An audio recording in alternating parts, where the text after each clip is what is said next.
Buenos días, mi nombre es Samantha Valdivieso del primer semestre Redacción B y hoy les voy a hablar de los verbos. Los verbos son palabras cuyo significado indica la acción, estado o proceso. Suelen ser muy fundamentales dentro de una oración ya que ninguna carece de ellos, aunque en algunas oportunidades pueden estar ocultos. La ausencia o presencia de los verbos suelen ser el criterio para distinguir entre una oración o una frase.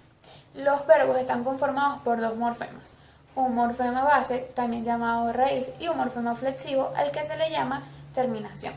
El verbo siempre va a iniciar por la raíz, siendo este el morfema que se mantiene en todas las conjugaciones en un mismo verbo, y finaliza con el morfema flexivo, que es el que se va modificando a través de las distintas conjugaciones. Existen tres terminaciones que nos indican que el verbo no está conjugado. La primera es si el verbo es infinitivo. ¿Cómo sabemos cuando un verbo es infinitivo? Bueno, cuando termina en ar, er, ir. La otra es cuando el verbo es participio, si termina en ado o ido. Y el último es cuando el verbo es gerundio, si termina en ando o yendo. Ahora, ¿cómo sabemos cuando el verbo está conjugado? Bueno, cuando el verbo nos indica una persona.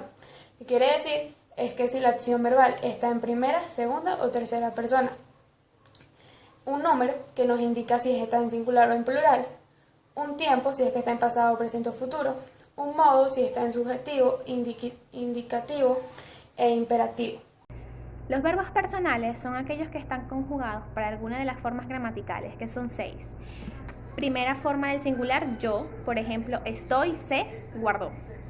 Primera persona del plural, nosotros, nosotras, por ejemplo, estamos, sabemos, guardamos. Primera persona del singular, tú, por ejemplo, estás, sabes, guardas. Primera persona del singular, ustedes, por ejemplo, están, saben, guardan. Primera persona del singular, él, ella, por ejemplo, está, sabe, guarda.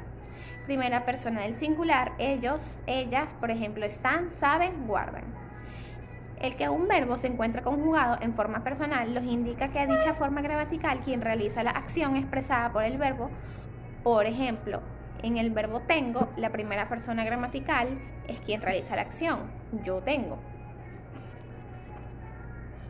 Las oraciones que tienen este tipo de verbos son llamadas oraciones personales.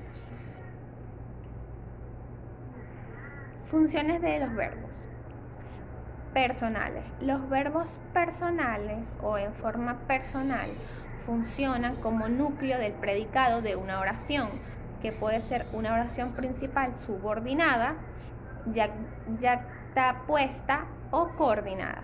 Por lo tanto, remiten a un sujeto explícito o implícito dentro de la oración. Esta película promete ser un clásico de terror. El verbo personal promete, segunda persona del singular, es el núcleo del predicado y remite al sujeto esta película. Tenemos tiempo libre.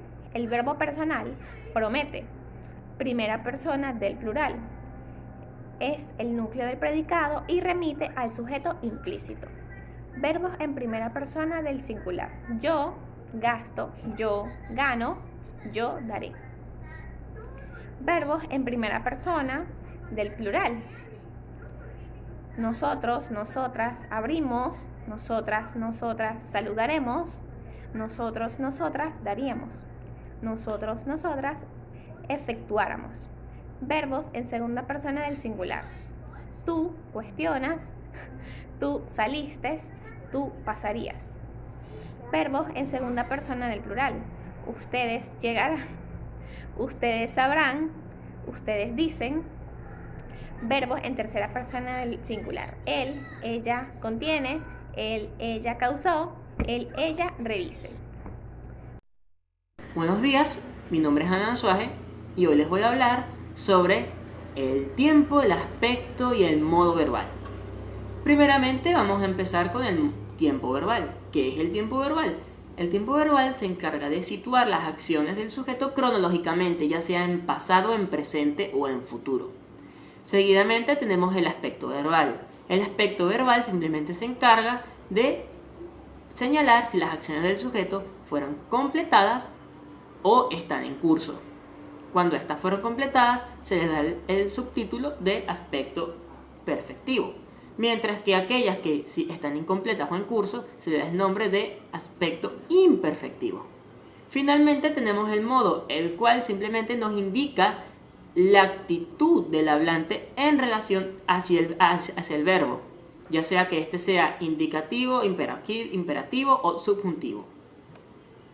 Buenos días, mi nombre es William de Alba y hoy les voy a hablar un poco sobre los verbos regulares. Sabemos que los verbos son las acciones que realizan el sujeto durante la oración y se dividen en dos, en verbos regulares y verbos irregulares.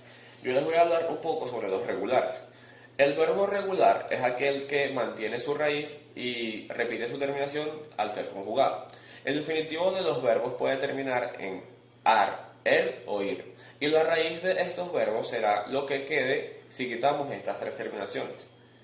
Podemos reconocer un verbo regular cuando los conjugamos en los tiempos presente, pretérito perfecto simple y futuro, y nos damos cuenta que su raíz queda igual, ya que si la raíz varía al ser conjugado sería un verbo irregular. Pero como nos damos cuenta, y ya lo dijimos anteriormente, si la raíz queda igual será un verbo regular.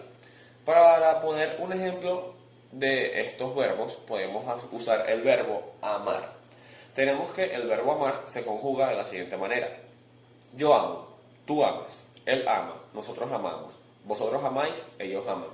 ¿Qué nos quiere decir? Que el verbo amar, si le quitamos la terminación AR, queda con la raíz AM, y en la conjugación esta raíz siempre estará al principio, o sea que es un verbo regular. Por la terminación er tenemos el verbo beber. Lo conjugamos de la siguiente manera: yo bebo, tú bebes, él bebe, nosotros bebemos, vosotros bebéis, ellos beben. ¿Qué quiere decir? Que con la terminación ER, si la quitamos, queda la raíz B alta, E, B alta. Y en la conjugación, esta raíz siempre estará presente. Con la terminación IR, tenemos el verbo vivir. ¿Qué nos quiere decir esto? Que lo podemos conjugar de la siguiente manera: yo vivo, tú vives, él vive, nosotros vivimos, vosotros vivéis, ellos viven. O sea que la raíz B pequeña y B pequeña siempre estará presente, ya que si tenemos el verbo vivir y quitamos la terminación IR es lo que queda. Por lo tanto, estos verbos serán regulares. Nos daríamos cuenta que son irregulares si los verbos cambiaran de raíz al ser conjugados. Mi nombre es César Valderrama, cursante de la materia Redacción 1 del primer semestre B, y les voy a hablar sobre los verbos irregulares. Un verbo irregular es un verbo que posee conjugaciones particulares o idiosincráticas según el tiempo o modo en el que sea conjugado. Experimenta cambios en cuanto al paradigma, ya que toma desinencias distintas a las que son habituales en los verbos regulares. Un verbo irregular generalmente no se rige de las mismas reglas de conjugación que utilizan la mayoría de los verbos. Los verbos irregulares en español pueden serlo por dos motivos diferentes. Alteraciones fonéticas, porque experimenta cambios fonéticos en ciertas formas. Estas alteraciones pueden ser vocálicas, como es el caso de pedir y pido, o alteraciones consonánticas, como es el caso de hacer y hago. Y también se pueden presentar irregularidades mixtas, en que cambia no solo la vocal, sino también la consonante, como en saber y sepa. Alteraciones heteróclitas, cuando diferentes tiempos se forman de raíces independientes. Este tipo de irregularidad se da en el verbo ser. Este verbo se usa en presente, futuro y condicional en formas derivadas de se, so. Formas en er y formas especiales de las formas de pretérito de modo indicativo, como son fui, fuiste, fue, etc.